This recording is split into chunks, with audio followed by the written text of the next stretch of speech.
প্রথম যখন আমাদের খামারের যাত্রা শুরু করেছিলাম, তখন নেসার নামে এক ভদ্রলোক আমাদের খামারে কাজ করতেন এবং তিনি হচ্ছে আমাদেরকে তার গাছ থেকে গাছ পাকা একটা পেঁপে দিয়েছিলেন, দেশি পেঁপে। সেই পেঁপে থেকে শুরু করে এই যে ১২-১৩ বছর পর্যন্ত আমরা দেশি পেঁপে চাষ করতাম। ওই পেঁপের বীজ থেকে কিন্তু আস্তে, আস্তে করে প্রত্যেক বছর এভাবে আমরা গাছগুলো লাগাইতাম।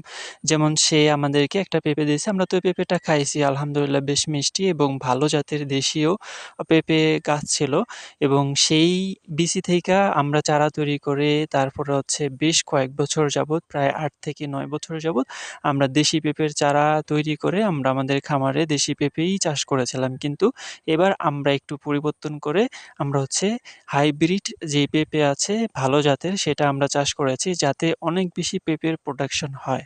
এবং আমাদের বেশিরভাগ সময়ই আমরা গাছেই পেঁপেগুলা পাকায়া থাকি এবং যেহেতু গাছ পাকা পেঁপে এবং খাইতেও বেশ মজা লাগে, তাই যেহেতু গাছ পাকা পেঁপে খেতে হবে এবং এত সুমিষ্ট পেঁপে খেতে হবে, একটু যত্ন তো গাছগুলাকে করতেই হবে। সেজন্য আমরা গাছগুলাকে লাগিয়েছিলাম আরো বেশ কয়েক মাস আগে। এরপর থেকে আমরা জাস্ট এগুলাকে সার ওষুধের মাধ্যমে পরিচর্যা করে গেছি। কিন্তু এখন যেটা করতে হবে সেটা হচ্ছে, যেহেতু বর্ষাকাল চলে আসছে আর এই গাছগুলাও একটু বড় হয়ে গেছে, এই গাছগুলাকে এবার হচ্ছে প্রোটেকশন দিতে হবে ছোট, ছোট খুঁটি দিয়ে। তো আমি হচ্ছে খুঁটিগুলাকে তৈরি করে রেখে গেছিলাম সকালবেলা। এখন বিকালবেলা এসে জাস্ট খুঁটিগুলাকে সাইজ অনুযায়ী, যেই গাছটা বড় সেই গাছে একটু মোটা খুঁটি থাকবে এবং যেই গাছটা ছোট ওই গাছটা একটু ছোট বা চিকন খুঁটি থাকবে। এরকম করে আমি প্রত্যেকটা গাছেই হচ্ছে এই খুঁটিগুলো দিয়ে দিব।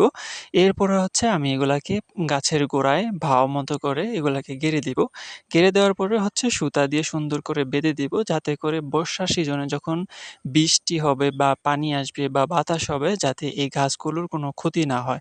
তারপরেও দেখা যায় যে অনেক সময় অনেক ক্ষতি হয়ে যায় যখন গাছগুলো অনেক বড় হয়, তখন আবার কিন্তু বড় খুঁটা দিতে হয়। তারপরেও অনেক সময় গাছগুলো পড়ে যায়, কারণ অনেক ঝড় বৃষ্টি হইলে গাছগুলো টিকে থাকাটা আসলে মুশকিল হয়ে দাঁড়ায়। একে তো বৃষ্টি হলে মাটি নরম হয়ে যায়, দ্বিতীয়ত হচ্ছে অনেক বেশি বাতাস হয়।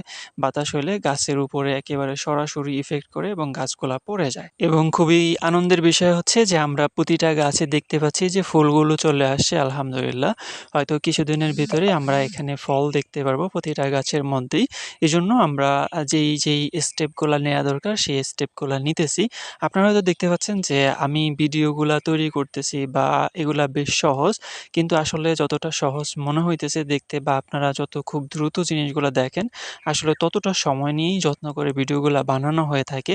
কারণ আমি একা, একা আমার যেহেতু ক্যামেরাম্যান নেই, সেক্ষেত্রে আমাকে হচ্ছে আগে ফোনটা সেটআপ করতে হয় কোনো একটা জায়গায়। তারপরে হচ্ছে এগুলাকে নিয়ে তারপরে হচ্ছে সামনের দিকে আগাইতে হয়। তার মানে হচ্ছে আমাকে ডাবল এই জিনিসগুলা কাঁধে করে নিয়ে এদিক সেদিক নড়াচড়া করতে হয় আপনাদেরকে জাস্ট দেখানোর জন্য। সো আপনারা দোয়া করবেন আমাদের জন্য, আমাদের খামারের জন্য, আমাদের প্রত্যেকটা গাছের জন্য। So thanks for watching this video.